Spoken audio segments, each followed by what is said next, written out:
Grace said she absolutely needed a car for her Christmas date with her boyfriend. And you don't have any plans for Christmas anyway, right?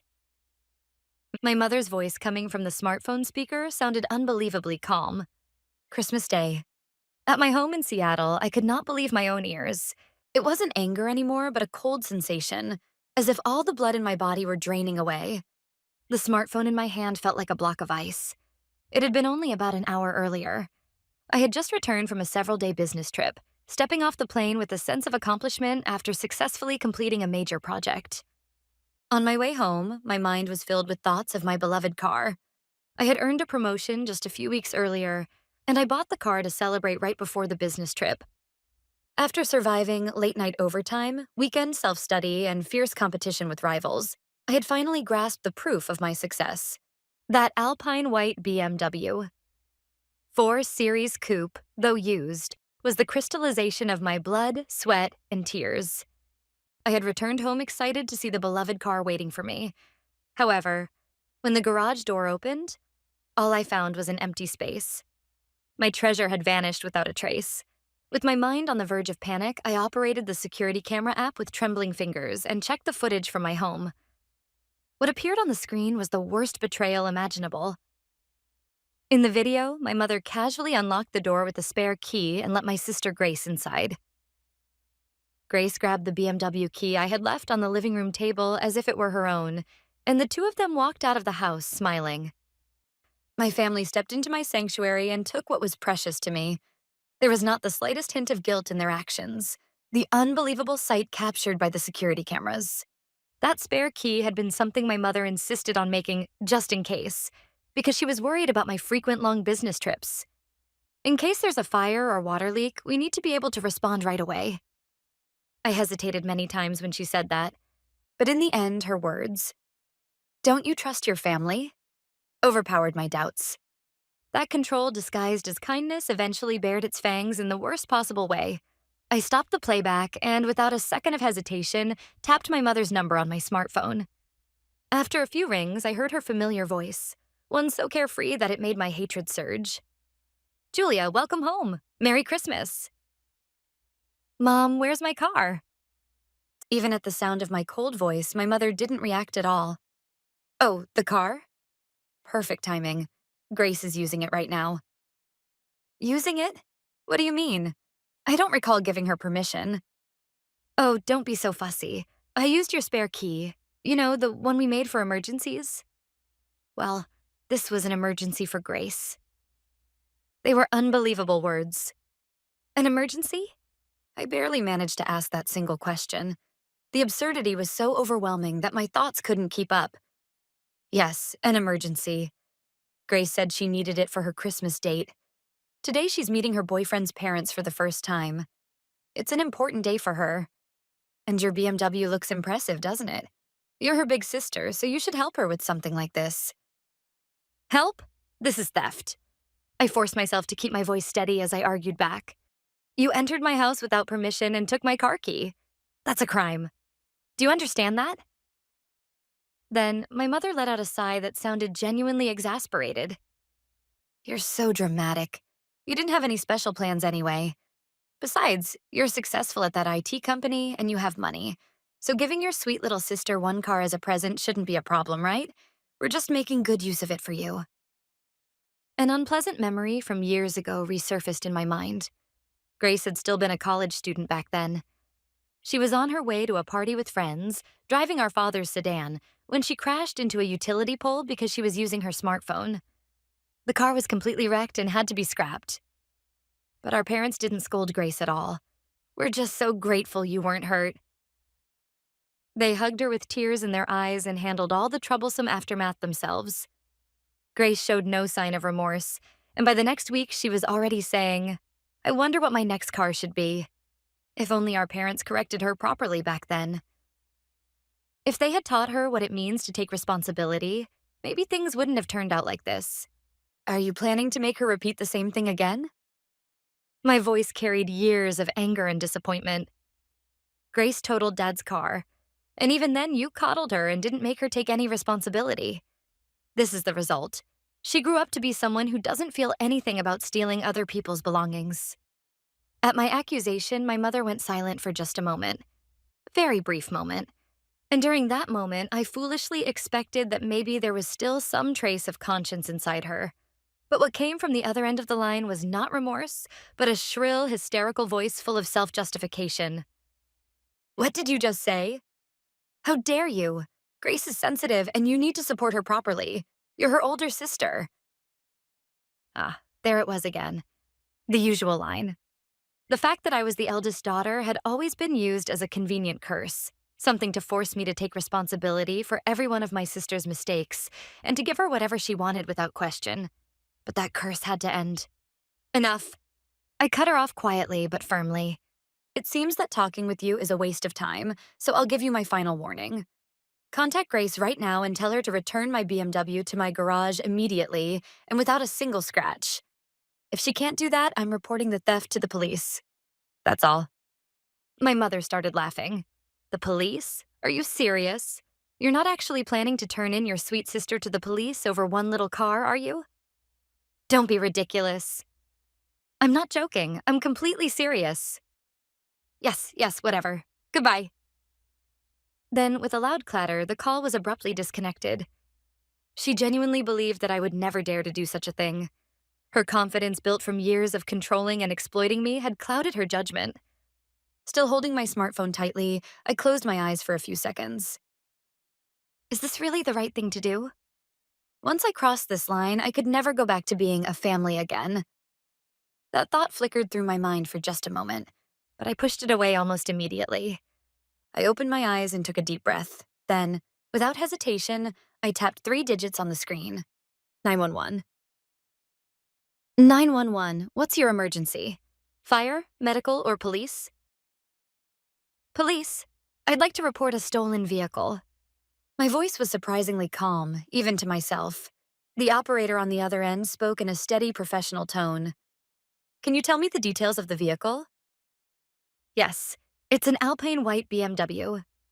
4 Series Coupe. The license plate is... I recited the plate number, the model year, and every piece of information that could prove the car belonged to me without hesitation. I had paid for everything with the money I earned, registered it under my own name, and insured it myself. It was undeniably my car. And with every fact I stated out loud, my resolve grew even stronger. When was the last time you saw the vehicle? Before I left for a business trip a few days ago. When I returned home tonight, it was gone from my garage. Is there any possibility it was towed? No, it was in the locked garage of my house. After a brief pause, the operator asked the most crucial question. Do you have any idea who may have taken your vehicle? I had known this question was coming, but hearing the words for real made my heart tighten sharply. Once I said it, there would be no turning back. I took a short, deep breath and told the truth. Yes, I do. My sister. My mother used a spare key to enter my home and helped her take it. When the call with the operator ended, I sank deep into the sofa, still gripping my smartphone. The silence of the house felt as if it were blaming me. Was this really the right thing to do? Once I crossed this line, I could never return to the family I used to know. The weight of that decision made my whole body tremble at last. I just wanted someone, just one person, to say, "You're not wrong." Driven by that unbearable loneliness and fear, I tapped my smartphone again with trembling fingers. And I selected the name of the one person I could trust and typed a short message. I'm sorry. I don't think I can see you today. Something serious happened. Mom and Grace stole my car. I just reported it to the police. Right after I pressed the send button, a patrol car quietly stopped in front of my house, and a police officer knocked on my front door. Miss Julia, I presume? I'm Anderson with the city police. May I ask you for more details about your vehicle? I invited him into the living room and spread out all the documents I had prepared on the table. The loan contract, the insurance policy, the registration papers. And then I showed him the security camera footage on my tablet, recording every moment of Grace and my mother entering my home and taking the key. The officer examined each document carefully, then watched the footage with intense focus before nodding deeply. I see. I fully understand the situation. The vehicle is without question your personal property. Yes, but my mother insists my sister's just borrowing it, and she won't listen to me at all. He spoke cautiously, as if choosing each word with care. Julia, in most cases, we have limited ability to intervene in family disputes. If there's even a small chance that the matter could be resolved through discussion. But I cut him off, firmly and without hesitation. There isn't. They refused all discussion. This is theft. I'm requesting action according to the law. Then he looked straight into my eyes and said clearly and decisively, I understand. Indeed, even if they are blood relatives, taking a car without the owner's permission is theft, especially with this clearly documented ownership. This falls under grand theft auto, which is a serious criminal offense. You're absolutely not overreacting. You are the victim of a crime. Those words had the power to sweep away the guilt and self-doubt that had clouded my mind for years. I wasn't wrong. I will immediately register your BMW as a stolen vehicle in the national network. Here is your case number. He handed me a small slip of paper. The cold, printed characters on it looked like a declaration of my liberation. After I watched the patrol car's taillights disappear into the night, the house fell completely silent. What would happen then? I had an idea, but reality exceeded anything I could have imagined. The first call came from my father. He must have heard a one-sided and no doubt heavily embellished version of events from my mother. His voice through the phone was strangely calm, the kind of calm that comes from someone desperately trying to suppress anger. Julia, it's your father. Your mother is saying something strange. Is it true that you're threatening her by saying you'll call the police? In his voice was still a tone that seemed to test me, a subtle condescension, as if he were certain that I couldn't possibly be serious. Joking. My voice rang out coldly. It's not a threat, it's a fact. What did you say? I've already reported it and filed an official police report. My car is now registered as a stolen vehicle in the nationwide law enforcement network. The moment the license plate is scanned, the person driving it, no matter who it is, will be arrested on the spot. That's the reality, Dad. I heard my father gasp on the other end of the line. He must have finally understood the situation. In the next moment, his voice shifted from doubt to pure anger. Julia, you actually did that? You would turn your own sister into a criminal? It's Christmas. Do you really intend to destroy this family on this day? His shouting stirred absolutely no emotion in me. Which one of us is destroying the family? The one whose daughter's property was stolen and then justified by you? Or me? Grace is your sister. She just wanted to look good for once. And now that you're successful, you're going to cast aside your less fortunate sister? How cold-hearted can you be? I was speechless. So in his logic, it was acceptable for a younger sister to steal her older sister's car just to show off. A successful daughter must hand over everything to the daughter who isn't successful. That was my father's reasoning. No one cared how much effort and sacrifice went into earning my BMW. No one cared about the pain of spending Christmas completely alone because of this. The only thing on their minds was their beloved younger daughter, Grace. There's nothing more to say. I said that and ended the call before he could finish yelling. And immediately afterward, my smartphone began to vibrate violently. A flood of messages from my mother. How ungrateful you are. We did not raise you to be such a cold-blooded person. You ruined our Christmas. If anything happens to Grace, I will never forgive you. One hateful message after another filled the screen. I placed the phone face down on the table, silencing the endless notifications, and closed my eyes. I was alone. However, I told myself that this loneliness was the price I had to pay to regain my dignity. My smartphone rang again.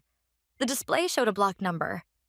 For a moment, I considered ignoring it, but something made my chest tighten, and I hesitantly pressed the call button. Hello? Julia, this is Anderson with the city police. Do you have a moment? It was an unexpected call from the officer earlier. His voice carried a tone that was different from before, somewhere between confusion and discomfort. Yes, I'm available. Has something happened? Yes, well, you could say that.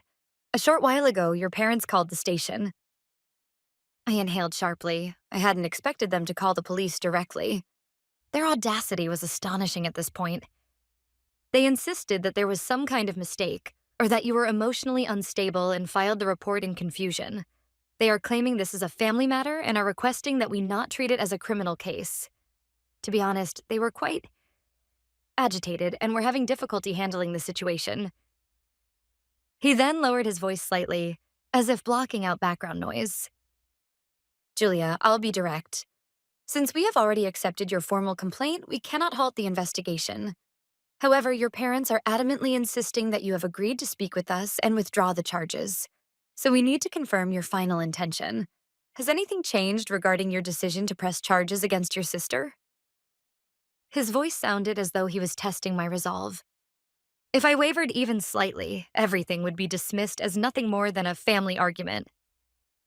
I answered clearly. My intention has not changed at all. I will not forgive my sister who stole my car, nor my parents who helped her. Officer, please continue the investigation in accordance with the law. Understood. I confirm that your intention is firm. Thank you. I will contact you again as soon as we have further developments. After ending the call with him, I stared at the phone screen as it faded to black. No matter how much my parents protested, my decision would not waver anymore. I don't know how much time passed after that. Around 6 p.m., my phone vibrated again. The display showed Officer Anderson's name. I braced myself, took one deep breath, and answered. This is Julia. This is Anderson. Sorry to bother you again. I'm calling because the matter we discussed earlier has been resolved. His voice had returned to the strict tone of a police officer, completely different from earlier. We have taken your sister Grace into custody in the parking lot of the upscale restaurant The Piermont, in the Lakeview district. It was one of the most famous restaurants in Seattle, known for being nearly impossible to get a reservation. From its windows, you can see the night view of Lake Union, and it is often chosen for anniversaries or proposals. Of course, there was no better stage for Grace to show off. While on patrol, an officer ran the license plate of your BMW and discovered it had been reported stolen. When the officer arrived at the restaurant parking lot, Grace had just stepped out of the car and was being escorted by her boyfriend and his family. Officer Anderson's calm explanation painted a vivid picture in my mind. Grace all dressed up, Ryan beside her, looking slightly nervous, his parents smiling warmly, and then, without mercy, the flashing blue and red lights of the patrol car illuminating them. When the officer questioned her, Grace initially claimed, "It's my sister's car, and I just borrowed it for Christmas." But when she was informed that a theft report had been filed, she became extremely agitated and eventually started shouting incoherent things, such as, "I thought it was a surprise gift from my sister." That's what we were told. I could see it clearly. My sister spiraling into panic, trying to cover one lie with another until everything collapsed. There must have been other customers and restaurant staff watching. Under their curious and judgmental eyes, Grace's pride must have shattered into pieces. Her boyfriend Ryan and his family were deeply shocked. After briefly hearing their side of the story, we arrested Grace on the spot for car theft and transported her to the nearest precinct. I see. That was all I could manage to say. Your vehicle is currently being transported to the police storage facility as evidence. Once the procedures are complete, we can return it to you, but please understand it may take some time. Yes, I understand. Thank you, Officer Anderson. After ending the call, I sank onto the sofa again as if my legs had lost all strength. It was over. All of it was over. And yet, there was not a shred of triumph in my heart. Only an overwhelming emptiness and a deep spreading sorrow. About an hour passed after receiving the news of Grace's arrest. My smartphone was silent, the eerie quiet that comes after a storm has passed. Our parents were probably busy at the police station trying to arrange their daughter's bail, or perhaps frantically searching for a lawyer. Either way, it wasn't hard to imagine that they were blaming me entirely for this situation. What broke the silence then was not the ringtone of my smartphone, but a knock at the front door. A gentle yet clearly audible knock. Had the police come again? Feeling uneasy, I cautiously looked through the peephole. Standing there was someone I never expected. My partner, Noah. In his hands were a warm cup of coffee and a bag of pastries. The moment I saw his worried yet gentle smile, the tension I had been holding inside for so long snapped apart like a broken thread. As soon as I opened the door, tears streamed from my eyes, far more than I could possibly hold back. I'm sorry, on a night like Christmas, I'm the one who should apologize. I should have come sooner. I wanted to come the moment I saw your message, but work kept me tied up. I'm sorry I got here so late. Without another word, he gently pulled me into his arms and slowly rubbed my back. Noah stayed beside me silently until I was able to speak. Then, as I began to recount everything, bit by bit, piece by piece, he listened without interrupting even once, his eyes fixed on me with complete sincerity. When I finally finished, he took my hand and held it firmly. Julia, you didn't do anything wrong. Not a single thing. To protect your dignity, you made an incredibly painful decision, all on your own. I'm truly proud of you. His words sank deeper into my heart than any comfort could. I had thought I was fighting this battle alone, but there was someone who believed in my choices and stood by my side. That truth slowly began to thaw the ice that had formed around my heart.